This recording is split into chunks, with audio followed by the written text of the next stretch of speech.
This is the creator and the strategy. Okay. So, Sheila. Stephanie. It's okay, I can be Sheila for today. As I said that's wrong. Stephanie, we call her Heffany. Yeah. What are some challenges you faced as a creator? How much time do we have? It's okay, we've got time. Bring it to the table. Challenges. I think the biggest one has always been imposter syndrome. There's a conversation I was having sometime with someone, and they were saying how their heart is kind, but their brain is mean. Ooh, and imagine that. That's that powerful. my heart Like is Loki, kind, that's but my brain really is mean. powerful. Yeah. So a lot of the times I stand in my own way where I am thinking, am I deserving of these opportunities? Yeah. Like even currently, I am on a campaign with Coca-Cola, and I feel like, thank you guys, I really appreciate it. And the last quarter of 2023, I really worked. Like I put in the work. And we saw. Yeah. And my worry was with working with them, I have exhausted my creativity. That was like a big worry for me. I was like, I feel like I've done all this. And especially like with a campaign with Dairyland, it was like one after the other. So I feel like, will I be able to one-up myself? And then if I don't, or if I fail to, then I disappoint another client. But that's just my head. My heart feels like I am very deserving and I'm capable and I'm within. But my brain feels otherwise or thinks otherwise. No, I know exactly what you mean. The brain can be very mean. Like, especially when it comes to doing it. Like you'll be doing it, you're like, okay, this feels good, like crazy juices are going. Then it gets to maybe the editing. And your brain's like, this isn't, you think this is good enough? Like that was last week. It's like, how did you get this collaboration? Why do you think you can? And then you start to really just like, I think it also can mess up your flow of creativity because you'll be like, okay, let me stop editing. Like I need a minute. And then now it's been 2 days. You're like, babe, the deadline still needs to go out. And that's definitely a big thing. I really like that quote. That's needs to be on a t-shirt. Like my heart is kind but my brain is mean. And then now often with one of my good friends who's also a creator, Stephanie Cherono, when I'm going through these phases, she's like, don't talk to my friend like that. Oh yeah, I love that. That's so cute. Okay girl. Yeah, I won't. Okay. So that's been one of the biggest ones. I feel like if I can stop standing in my own way of thinking and feeling, because again sometimes feelings are not facts. That's true. It's literally just like you just need to process whatever you're feeling or going through. So imposter syndrome is one. I think another one has always been comparison. Thief for joy. Thank you. Where I feel like in comparison to other people, which is a very skewed way of thinking sometimes, but I'm sitting here and I'm like, but I imagine how much Victoria Beckham paid Becky. Meanwhile, I am here slaving away. I know what you mean. So should I move to the UK? Is that the solution? Now that's on the We're in the trenches. We're in the trenches. Don't let Victoria Beckham fool you. In the trenches. But such a scenario. So I feel like sometimes when I constantly compare myself to people, I am robbing myself of this experience or my present. I think also in the same breath, I'm a chronic worrier. Okay, interesting. I worry, Becky. I totally understand. I'm an overthinker, so I get it, 100%. I practically reside in my head, which now doesn't help with imposter syndrome. No, so now when I'm feeling like I am undeserving of these opportunities, then now I'm fixated on that thought. Like I obsess over that. And then there's something one of my therapists said, then she said, sometimes when she says feelings are not facts, but then when your brain will go out of your way to affirm what you think. Yes, that's very true. And then now, my challenges are always interconnected. And then I think the biggest one, another one, would be financial freedom, stability, and security. I pray, and I was telling my sister this, I pray I get to a place of where even when like brands, I am grateful for the opportunities that have come. I feel like sometimes I have to constantly really say it. That. Sometimes you're like, I've been at this for like, you know, so I get it. So I pray I get to a place where I'm doing things out of want and not because of like a necessity. Do you know what I mean? Like I can say no to, which I do say no to things and, you know, the universe works its way out. But I would want to reach a place where I'm just like, I don't need to do that. I want to do it. I don't need to do it.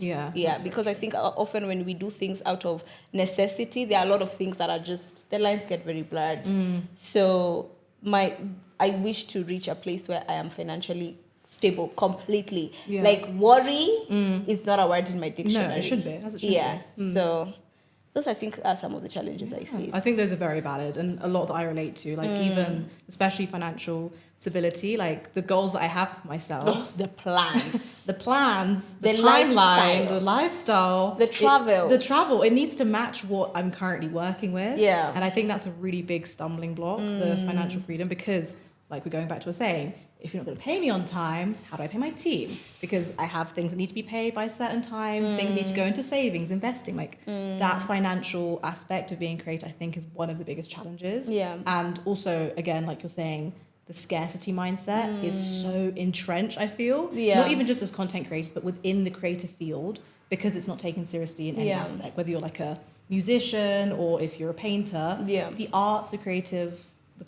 industry isn't taken seriously. So that scarcity mindset, it really pushes you to do a lot of things where you're like, you're filming, you're like, do I like this? Do I want to be doing this? So yeah, I get the whole getting to a place where it's like, I can say no. Yeah. Like saying no is part of my vocabulary. Yeah. And I can say no and be at peace. And not think, I really should have taken it because that would have covered X, Y, Z. Yeah, so I feel you. I relate to that. And I think, when I talk about worry, it's the worry for next month and the month after that and the month after that. Let me worry in years, not months. Let's do that. Let's worry in quarters, not weeks. Yeah, that would be ideal. Yeah. Next question. Okay. What are some of your techniques for growing and engaging with your audience? I don't know if I actually have like a technique because I feel like sometimes being good enough is not enough, and that's like a hard truth to swallow or to accept. Like, Becky, you could be so good and it still wouldn't be enough. And sometimes I think often when I come across this question, I feel like I would sound like a broken record or redundant if I keep on saying consistency. I don't know, stick to your niche. I don't know, X and Y and Z. I always say that I hope that, I don't know if this would help you for someone to grow. Yeah. I would hope it does. But I hope you continue to create, you continue to enjoy creating. There's a quote that I like to say and live by, and I reiterate it a lot, that the desire to create is one of the deepest yearnings of the human soul. Yes. I hope you continue creating because you actually enjoy creating. And then in turn, your people will find you. Because I don't want to sit here and say be consistent and do X and Y and Z, because I feel like we have said that. And the gurus are saying it. It's not enough. No, it's not at all. Like even like you might be good enough, but it's not good enough. Yeah. But I think just from like outside, can I just say, I think like obviously outstanding content creator, like visuals you're serving us, we don't deserve them. I'm not gonna sleep tonight. You're like, yeah. And then she said, but also I think you're so honest and so like funny.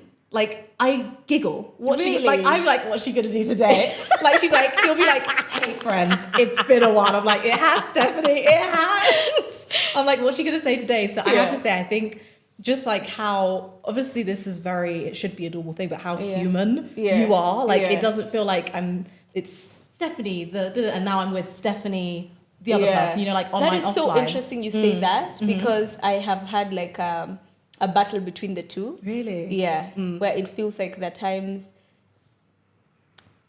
I'm going to start getting emotional right now. It's okay. No, but it was because from a place of me trying to find clarity within... You see, as creators, and when we're told don't take things personally, how do I not? Exactly. It's when if I say Stephanie Nganga, the brand, requires Stephanie Nganga, the individual. Exactly. And neither can operate without the other. So I always struggle with the don't take things personally, treat this as a business, which you should. But I think also sometimes emotions also play like a role in, even when it comes to our decision making. Not that it should like alter or be the guide, but it does play a role. I think as humans we are designed to be, what is the word? We're designed to share emotion. We're designed to be emotive, to share emotions rather than keep them. So when you tell me to, I think sometimes in this space there's so much emphasis on separate the two. Like build your brand. Exactly. Like, no. And I'm like, but the brand needs me. Exactly. And it's your name. Especially it's your as creators, you can you know you're creating from a place of you're better at creating when you're in a safe space, even in your up here. So when here is not good, you're not safe. Then you want, so who is treating what as a business? Exactly, because there's not somebody else that's going to show up and be like, okay, she's not doing good, but I'm here. Like, are they in the room? Like, there's no one here. It's just me. Never have I felt more seen. Thank you, we see each other. I see you. I hear you for sure. That's really interesting. But I think, like I was saying, like you do a really good job. Like I know, obviously, you probably have gone through a lot. Like I think you shared a few things on your story. Yeah. Last year was quite hard.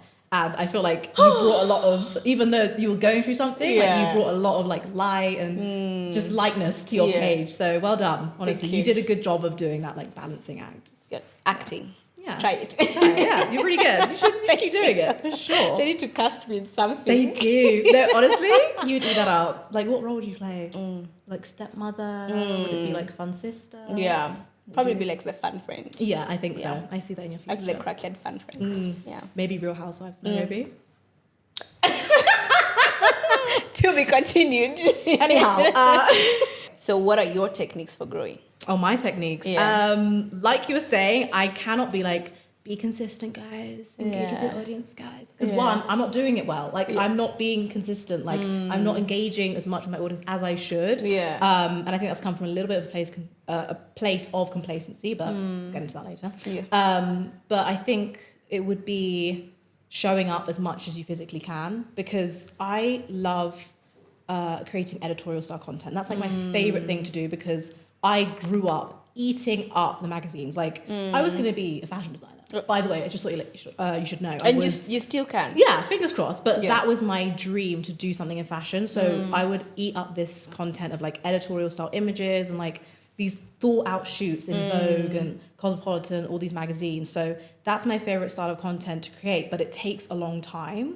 And Becky up here is like, that outfit's not giving. Like, it's not cute. So that takes a lot of time. And you don't end up showing up on your page, posting consistently. But for me, it's been showing up on my stories as much as possible, because also I think with fashion, you can be kind of alienating to an extent, where it's like every day I'm serving looks, but I'm not serving personality. So I think it's been really important for me to show up on my stories to, one, remind you, hey, it's a person like behind this page, and like I'm real high, but also to be like, it's not everyday fashion show, it's not everyday like dress up, because it's unsustainable to be consistently sharing like a new outfit or something like that. Like, let's show you like, oh, I'm just doing my wardrobe today. How are you guys doing? Like, I have this idea to get some like hangers. Where can I get some good hangers? Like, showing up like that has been really important for me, and that's definitely helped.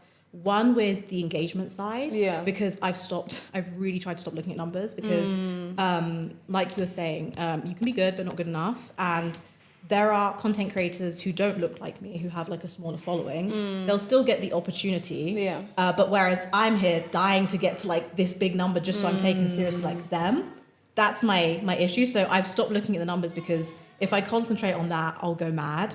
So for me, it's just engaging. I don't want to think about growing like the numbers and trying to get to the 100Ks and that. Like, it's nice. It's obviously in my goals. I'd love to get there. But for now, it's about cultivating my community, trying to remind them and like not alienate them, that I'm here, like we're here for each other. Let's chat, let's DM. So that's been my technique, I'd say, is like showing up, engaging as much as I can in my comments. But I won't say like, be consistent, because I know it works, but I'm not gonna lie. I'm not as consistent as I should be. So that's like a round trip whistle stop tour of what I do, basically.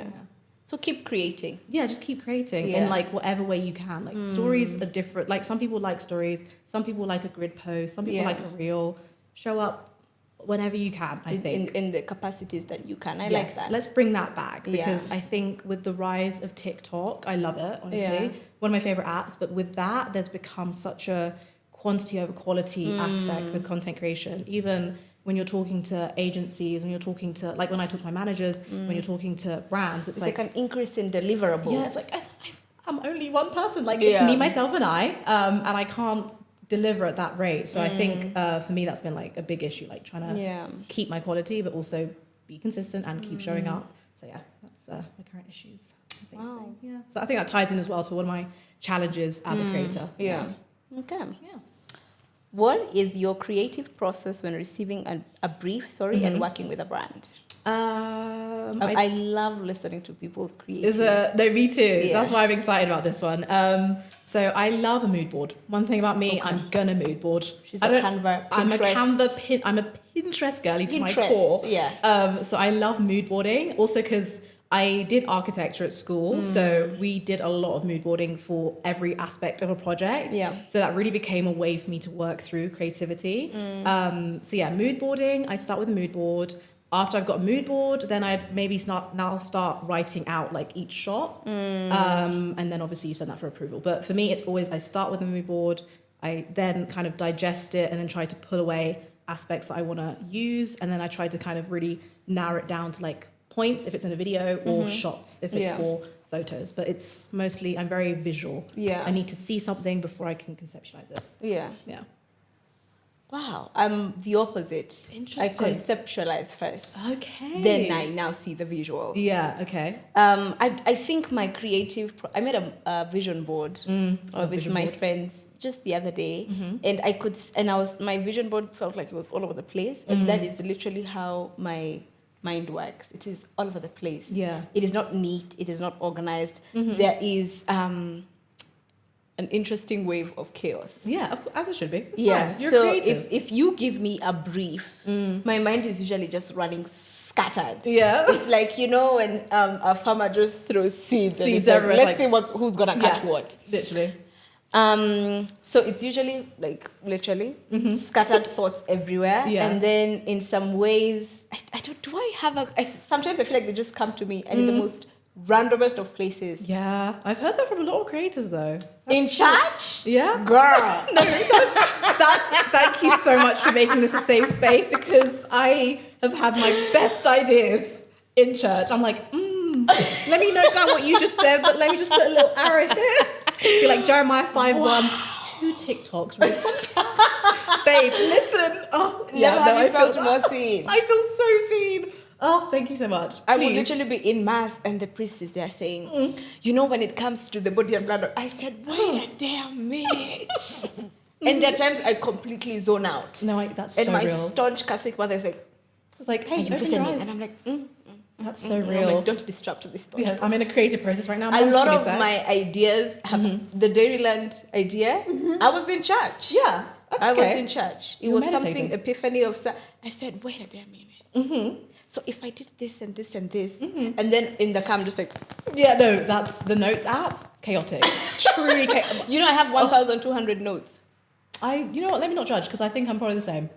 There's so many random notes, and I'm like, you go back like after 3 a.m. You're like, I started doing voice notes as well. Oh, hilarious! The funniest thing to look back on. Same. And like when you're half asleep, journaling. Yeah. I'm like, so then I'm going to transition. And like my voice is breaking because it's like 2 a.m. Yeah. I'm going to make sure that I do like a picture like with this shoe.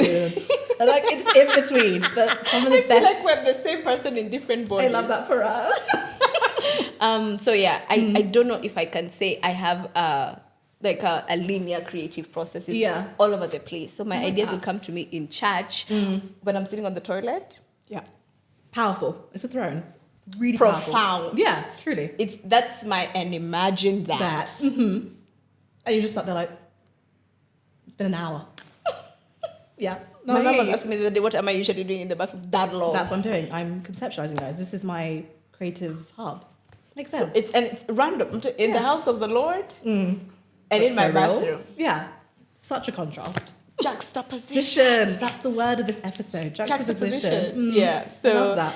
We now have a game. So now after that, I start to niche. Like I'll probably write all scattered seeds on my notes app. Yeah. Like, okay, I can do this, I can do this, I can do this. And then I start to conceptualize and I start to tell a story. Okay. So mine come from like a concept story and then now we tell it. And then now I see the visuals. Oh, okay. Yeah. Nice. Versus you see the visuals first. I see how I want it to look. And then I'm like, this now can play into the story. Yeah. Yeah. So I write my story first. Interesting. And then I put the characters. I put the protagonist, antagonist, plot, conflict, resolution. Yeah. We done. I want to start doing that more, like having some points of like heightened drama. Obviously, there's only so much you can do with the Get Rid With Me, but like, I'm running late. Like, there's so many things you can do. But and put a meme there. Yeah, no, but I really love the idea of like that. It's, I don't know what, it's a thing. It's called a thing, like when you do movies. It's like you have start, conflict, resolution. Yeah. There's like the arc thing. Yeah. But I love that. That's really cool. Yeah. So... Thank you for go to that. church. Yeah, go to church. Go to church, ideas. Sit on your toilet. Yeah. And think. Think hard. Yeah. Long and hard. Well, we have a game to play right now. Yeah. So what we're going to do is we're going to go through briefs. Yeah. And we're going to read them out to each other. And then we'll have 60 seconds timed. We have to time each other. Can I go to the toilet? You may. Oh, is there a church? I'm like, do you mean now? I'm joking. I'm like, we have time. So we have 60 seconds. Yeah. And we're going to go through like... You'll see it on the cards, basically from concept to execution in 60 seconds. Yeah. And there'll be a bonus question at the end. I mean, I already did this one. Talk us through your creative process from concept to execution on this brief. Mm-hmm. Car/ride sharing. Yes. So we're thinking Uber, InDrive, and the lot. Yes. The aim is to encourage people to book a journey using our ride-sharing service through a 30-second to a minute video. Mm-hmm. Concept example, do I give you that? Yes, please. Okay, so you're running late to an interview, you're going to a fancy event, or you're going to a fancy event where you don't want to drive, or you're on the way to the airport. Your deliverables are one video, platform sharing on TikTok and Instagram, and one story set, 3 slides. And then the bonus is what your rate would be. So I encourage people to book a journey using our ride-sharing service. Okay. Are there any boosting or anything, or is just this video and stories? Just the video and stories. So the concept would be I'm running late for an event and actually taking the idea of a get ready with me. The conflict would now be that I'm running late and I've got like 5 minutes to get ready. I don't have a ride. I'm in a different city. And I'm talking to the camera being like, oh, and I'm going to this event. This is my outfit. Oh my goodness, like the time's running out. How am I going to get here? It's my first time in the city. And I get out my phone. I'm like, oh, book. It comes and I continue just getting ready. I'm like, I've even got 5 more minutes left to spare. Yeah. Run downstairs, get an Uber. That would be the video. Yeah. Now the story set, I'd like it to be interactive. Yeah. So I would kind of do a question to my audience. Yeah. What's the biggest thing that stresses you out when you're getting ready? And like a list of things. Is it is it going to be you getting there on time? Is it not having any transport? And like, is it makeup not being done? Yeah. They answer and I'm like, well, all those things can be solved when you book with da-da-da. And I show the process in the last 2 slides. Wow. Thank you. Because I was taking I took inspiration from that conflict thing you said. Yeah. See, this is why these conversations are important. Because I never have done like a get ready with me where I'm like talking about what I'm doing. Yeah, so that was really interesting. Becky is ready. I'm ready. You got me my check. Q2. I'll see you then. But yeah, and then the bonus. What would your rate be? So for the video, that would be cross-posted on TikTok and Instagram, and then the story set for 3 slides. Okay, so I'm going to go... If I do the video for TikTok and Instagram, I'm assuming one of the platforms is going to be one that they want to be on more, so they have priorities. So maybe they want TikTok instead of Instagram. Yeah, I feel like this video would do better on TikTok because that kind of like rush getting ready with me thing is very TikTok like native. So I do the TikTok video. That's fine. I'd go for a range of around £2,000. I think is a good range because I've grown my following now on there. So that would be the video just for TikTok. Now, if it was Instagram, I have a smaller community there, but I've built it for a longer time and I feel like they're more engaged. However, if this is just an introductory campaign, I'm assuming because there's not been any other like indication it's something long term, I would give them the Instagram as a bonus. But I wouldn't, it would be TikTok, the main ad, and then it's just kind of reposted on Instagram. So I have a flat fee of like 2,000 just for the TikTok. Now for the story sets, let's say it's 200 for each story frame, that's 246, so it would be 2,600 would be the rate I would look for. But now what you'd have to do is also factor in that I have an agency and they take 20%. So now actually the figure would be 2,600 after my brand has taken. So it needs to be a higher fee. So it'd be closer to the 3,000. The 3,000 mark, yeah. So if this is an introductory campaign, for example, if it is a car sharing app, you know they have big budget and they have very seasonal moments they can tap into alongside the everyday. Yeah. So we're seeing a potential for it to be something that's long term. Yeah. Yeah. And hopefully the people will engage. Yeah. with that video so we can go long term. So yeah, I'd say let's go around the 2.6 mark for everything. And they are getting an Instagram for free because let's say it's intro. So I'd base those beginning rates. Yeah. My heart is pounding out of my chest. I didn't hear what you said for the first 10 seconds. You're like, oh yeah, that's really cool. Can we get to mine, please? Love it for you. I'm just like, Jesus. So yeah, do you want me to, I'll read it out for you, okay? So you're going to tell me your creative process from concept to execution on one of these briefs in 60 seconds. Oh, so, shit. It's for luxury skincare.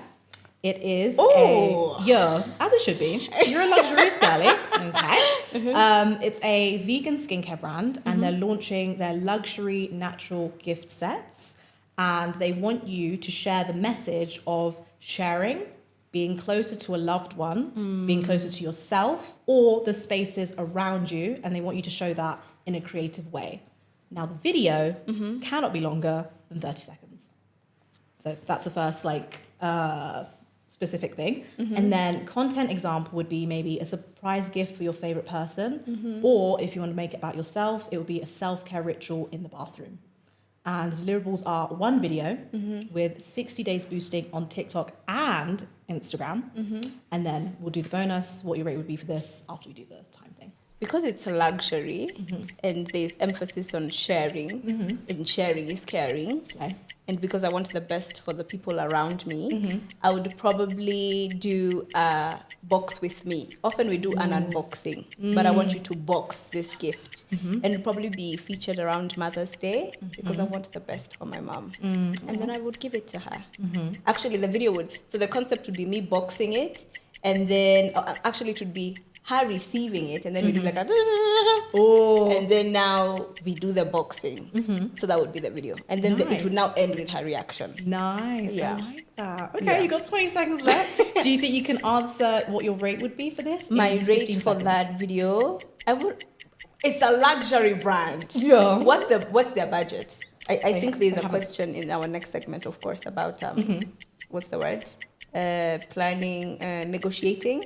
I ask what your budget is first. Okay. Yeah. We're out of time. Okay. So are you going to say the rate now, or? I would be curious because it's a luxury skincare brand. Okay. So would you have like a base rate in your mind? I would say maybe I'll do a flat, because it's a luxury skincare brand, I would automatically assume you guys have money. Because also from the value of the package itself, leave alone me boxing it and doing whatnot. More often than not, most luxury skincare is expensive. Like one cleanser will set you back even up to the 15Ks and going up. Yeah. Then plus, so I would look at that, and then I would look at what is the time.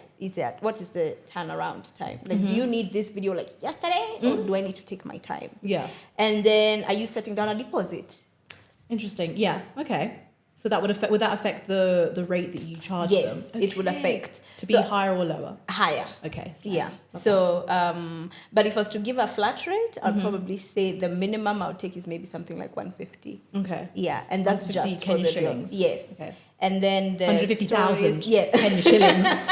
And then the stories. Yeah. They'll probably just, let's make it a flat rate of 200 after tax. Oh, okay. Yeah. Nice. But because it's a luxury, it'd probably be higher. Yeah. But then there are other costs. For example, production. Am I the one shooting, or is my videographer shooting it? Okay. Yeah. So I'll need to add all of those things, of course. And then with the boosting with that now, do you have like a calculation you do for boosting, or would you just keep it in the rate? With mine is not usually TikTok, it's YouTube. Okay. So over on the SNS. Yes. But you are going to have to top up, of course. As you should. Yeah. So like if it's just like an insert, say for example, if I shot landscape, the same video just in landscape, what is it called, like format, like 16:9 for YouTube, just the insert alone. Let me not say that because we're going to revise those rates. It's a new year. Yeah, so new year. You have to see me after that, but yeah. Okay, so that would now change it if it was on. So you wouldn't put it on TikTok, you put it on YouTube instead. I'll put it on because I don't have a TikTok. Oh, okay, that makes sense. So my cross posting is usually on YouTube as a platform, not TikTok. Yeah, interesting. I know you'd eat up your TikTok, but fine. I don't know. I struggle with the platform. It's like I feel like I don't fit in. Really, I feel like you'd be great on there, especially with your memes. Yeah, oh, the girlies would eat it up. Would eat it up, honestly. I will consider. Yeah, please do, please do. Back to segment 3 after the game. Well, what has your experience been when it comes to collaborating with brands?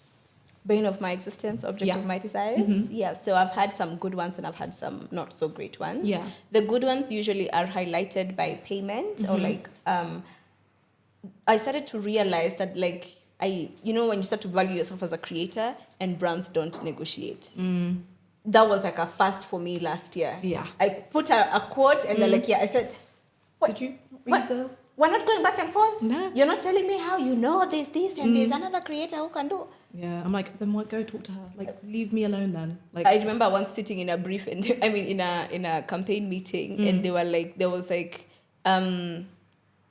which is why I think I struggle with the concept of a standard as content. Yeah. Because you remember how you said, for example, for you, your content is more relatable in the sense like there's simplicity in it, and it's more of integrated than a dedicated, But then now there are other creators who do like the green screens and the X and Y and Z, and then often you feel like because I'm not doing the green screens, I'm not doing like enough, or I'm not doing like my video is not good enough. Yeah, no, I hear that for real. I hear that. It's like a constant struggle for me because I think also with that type of content, it's entertaining for me to watch, not to create. No, not at all. Yeah, it seems like a lot. Yeah. So I'm usually just like so my experience, I think my mind is same. I'm following all you over the all place. way. I'm with you. Scattered seeds. My experience, it's been both sides. Yeah. So the biggest one for me, I was saying, is creative freedom. Yeah. And then the budget, when I don't have to negotiate my worth. Yeah. Interesting. I'm just like, wow. It must be nice. This is which really good. Which should really be good bare feeling. minimum. Yeah, exactly. And it's sad that it's not. We feel like sense of relief when if I say this is my rate, period. Yeah, and it's such a nice feeling when that happens. It's oh my god. So I'm like, the little eye roll you did. I'm like, you're like, this is how it should be. This is how it should be. This is every day. Yeah. The bare minimum. Yeah. That's very interesting. Okay.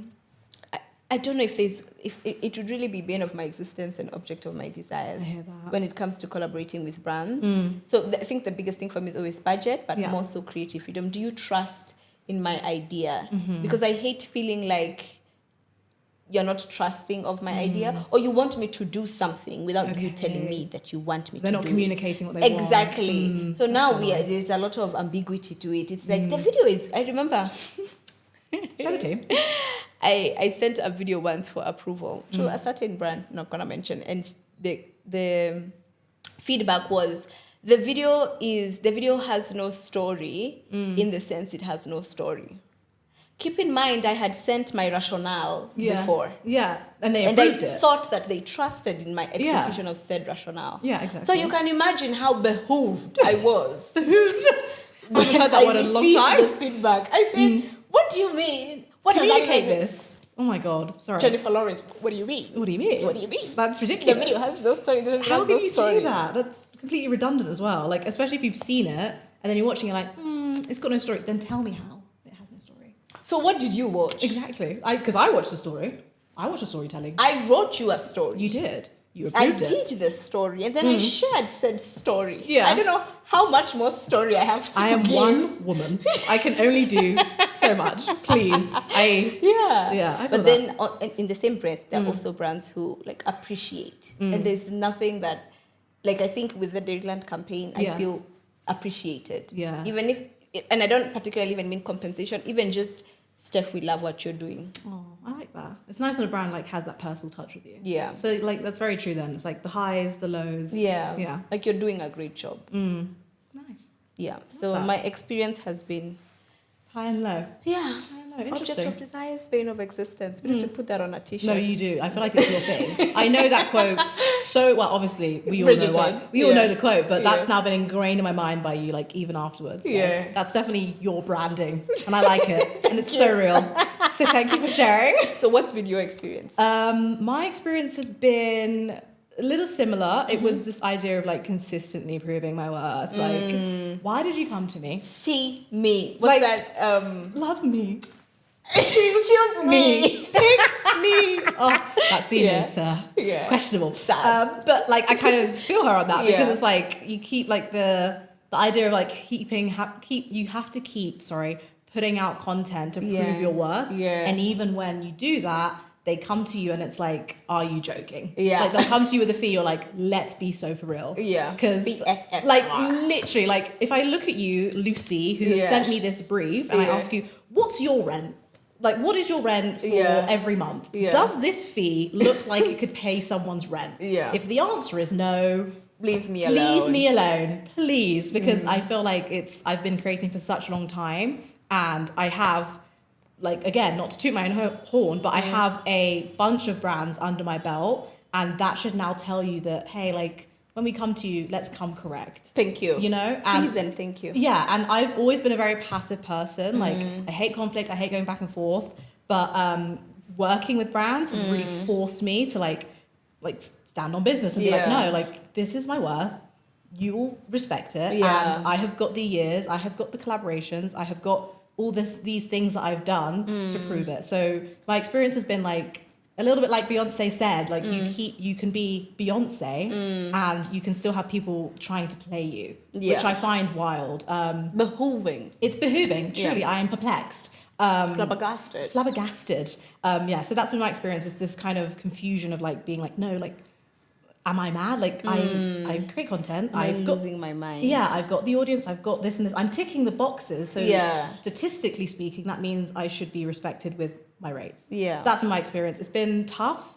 But like we were saying, when someone like a VB, as I call her, comes around. Girl. You're like, this is somebody who respects me. Stamp. Yeah, and I'm going to keep working with you. And I respect you as a brand because you came with the same respect for me. Because some brands I'll never work with you again because you disrespected me so much. Yeah, respectfully, we'll never work together ever again. So that's been my experience. Yeah. So I wanted to ask you, are you with management or are you independent?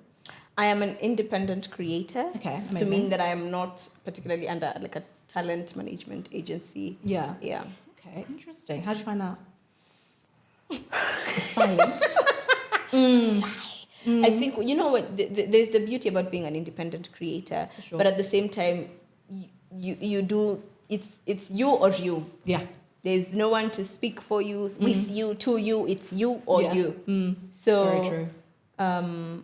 It has its perks, but it also has its cons. Because sometimes especially when it comes to negotiation, I'm just like, I don't want to be the one to do it. It's so tiring. Pick somebody else. No, literally. Pick somebody else. It's very tiring. Yeah. That specific part, I think, is very tiring. But also based on some of the few conversations. So this is not a one size fits all. It's not monolithic. I don't want you jumping at me. But from a few creators who I've spoken with, there are very few, like this tiny, who have like great experience with management, and then there are those who have had, and they're like, just do you. Do it yourself. So that's interesting then, because I've heard from a few Kenyan creators as well. Like the management scene isn't amazing yet here, so that's very interesting that a lot of people are more independent. Because, for example, myself, I'm under management, and it's like everyone wants to be under management in the UK, and it's a lot more common, I think.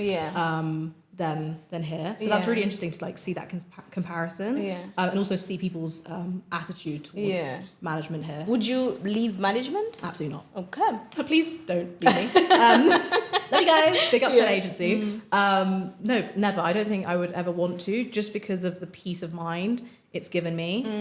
Because I think, like I was saying, the disrespect as a black woman in the UK.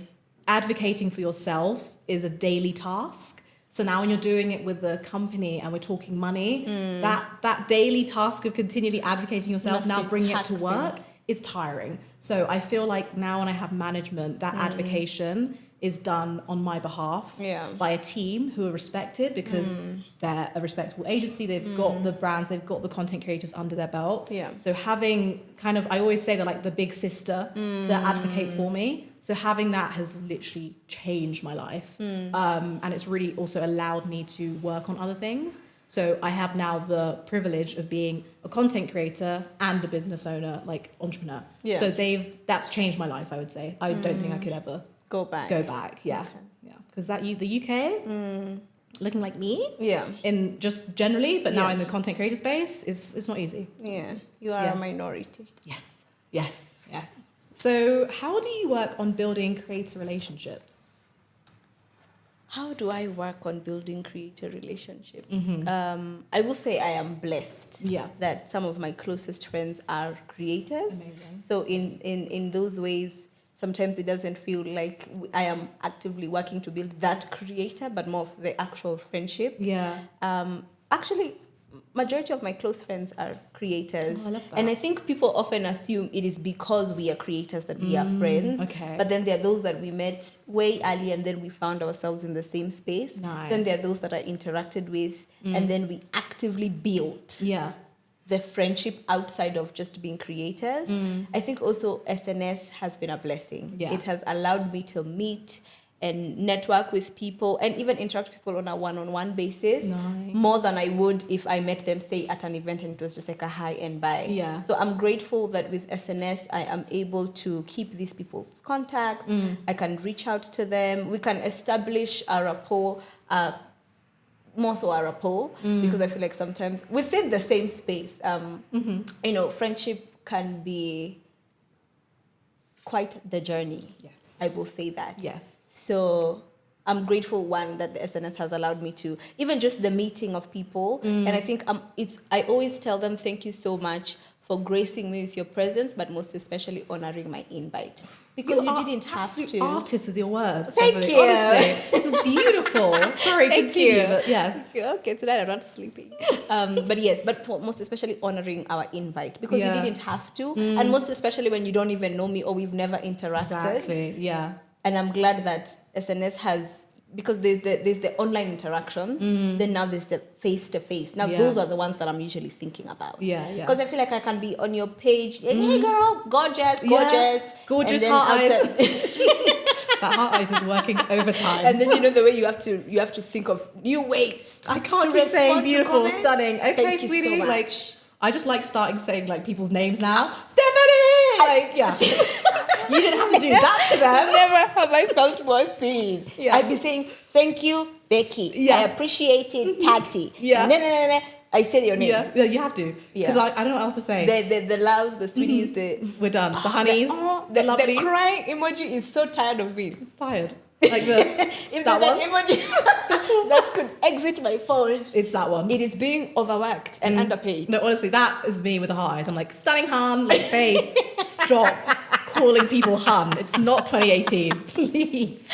So I feel you on that. But yeah. So I'm grateful that in those ways that they have honored my invite, I'm able to interact with them. And I'll tell you this, I think it also made me, with the SNS especially, I feel like I'm just shamelessly black. No, as you should. Go ahead. I now see them as individuals. There is something humanizing about them sitting with me like this, and I'm like, they could be talking. And there are times I zone out, not because I'm not listening, but I'm just taking it in. I'm processing. Taking the person in. Yeah. Like I'm taking the person in, and I'm like, you really are just a girl. You're just a girl. And you're just a guy. Literally, you're just here. You're just here. Because I think sometimes with, social media, we put people on pedestals and then we don't humanize them. Like we think of them as brands and not actual people. So then anytime I watch them or I sit with them and I'm just like, you really are just that. Yeah, and you hear so much more from them because they're not kind of being, they're not in that little 69 and they're not like just saying the thing they need to say for the day, like, or the caption. You're really seeing and hearing like them. I'm interacting with the person and not the brand. Exactly, yeah. So when it comes to building creator relationships, I think I let it be natural. I don't want to feel like I'm forcing things. Yeah. I don't want to assume my place in people's lives. And I don't assume I'm special in anyone's life. Or at least especially if I'm meeting you for the first time. I don't mean like after this, Becky's going to be like, yeah, girl, what was your dilemma? I am here to save you. Yeah. No, I don't expect that. Like, and I don't even need them to. Exactly, yeah. So I think I'm just letting it be natural. I realize there are people who our conversations flow easier than others. There are others that I have to feel like I'm actively thinking about, okay, she's going to say this and then I'm going to be like, so tell me about you. And Yeah, no, I hear that. That's so true. You're like, and what do I say to that last point she made? You know, like when someone let's say, a newsroom. Yeah. And the producer is talking to you and you're like, Except, where's the newsroom? Where is it? Where are they? Right here. Yeah. Multifaceted. So I let it be natural. And I'm open to also meeting people. Yeah. I think there are times, even as creators, or even just as individuals, who hear someone saying, Ati, I've made enough friends. I don't need new friends. No. And I'm like, this, especially late last year, because I met so many people, I said I'm open to meeting new people and seeing where that goes. And we don't have to be best of friends. Yeah. And I don't have to have so many, I don't even need expectations or have to have expectations. So I just have a natural progression, like an ebb and flow. Ebb and flow. Yeah. I like that, because I think also when it comes to building relationships, like you're saying, you don't want to just be in that person's life. Like, I think when you're online, you assume that, well, I think a lot of people assume like we're going to be like this. And also I think I was saying this as well, like I feel like especially when it's females, there's this expectation, we're sisters. No, let's take it slow.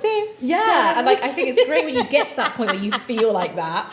But like before we get to the song, like let's, just as the way we have a normal friendship outside of social media, let's work on it slowly but surely. So that's very, very interesting. Yeah, it's very weird, like feeling like you know someone, but then now going back to like basics and getting to know them again. Because you see, when you feel like you already know someone, and even when you start to get to know them, often you're getting to know them from a place of bias, because you know what they want you to know. Yeah, exactly. Selective knowing, yeah, for sure. And imagine that. And you?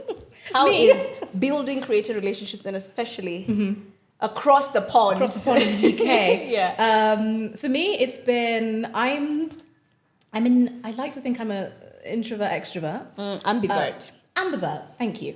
I think I'm a bit of both. And also when it comes to me, I have a very low social battery. Okay. So I'm very selective with how much energy I pour into people and situations. Yeah.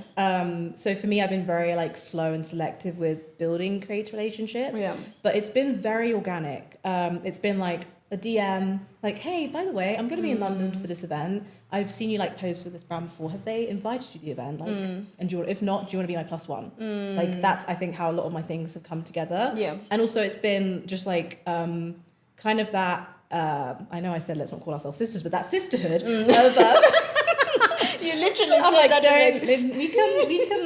we can say things that don't make sense. Yeah. But like that sisterhood of helping, more actually the community of being creators, I'd say. Yeah. Of like being like, hey, I'm in London, I need somebody to help me shoot. Do you have like an hour, because I know you live here, and like that kind of thing, where it's like, let's help each other out. Yeah. Because one, if we like each other's content, that means that when we're now creating together, we know each other's standards. Yeah. So I've had a few relationship builds from that, like shoot days. And then some have just been organic. Yeah. Like I met Tati very organically, because we were actually already intertwined in terms of like our families knew each other.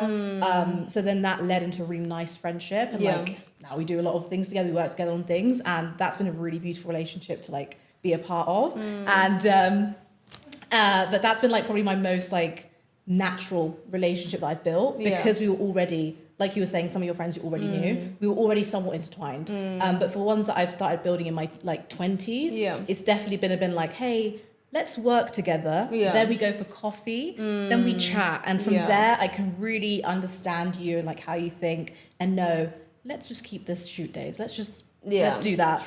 You know? Let's tell you something. It just reminded me of something. I was having a conversation with someone, and they were like, there's something like diving too deep into a friendship very quickly. Because we always allude that to relationships. But even in friendships where I have found myself interacting with someone and I'm thinking, oh, we are boys. Yeah. And then they pull the plug and I'm like, where are they? You're like, oh, you didn't reply. Sick. Yeah. Bamboozled. Yeah, honestly, bamboozled for sure. And you feel a type of way, like, oh, maybe I was too much.